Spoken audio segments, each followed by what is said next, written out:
In the struggle against slavery in the 19th century, American slavery, you might divide the people who found slavery awful into two groups. One group was horrified by how slaves were treated, how they were fed, clothed, their families broken up, beaten, all of that.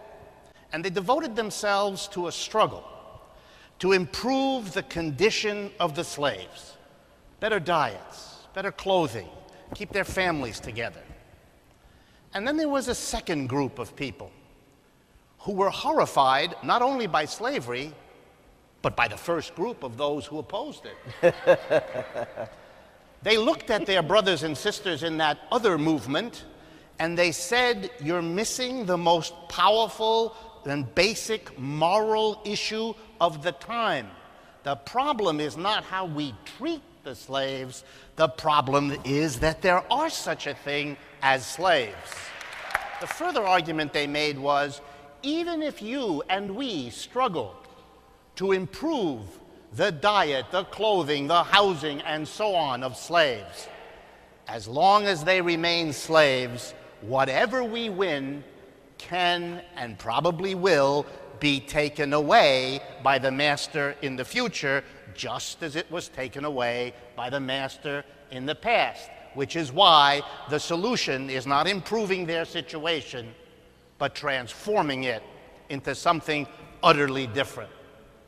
Now move forward with me to our present system, which isn't slavery, it's capitalism.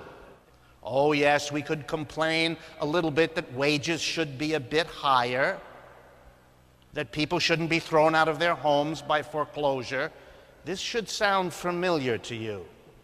We were worrying, and we still worry, about the conditions of the working people of America, like we might have been upset about the conditions of the slaves back in the Old South. But then there has to be a moral voice coming up and saying, the issue isn't whether workers' wages should be higher, their job conditions better, their security of work higher.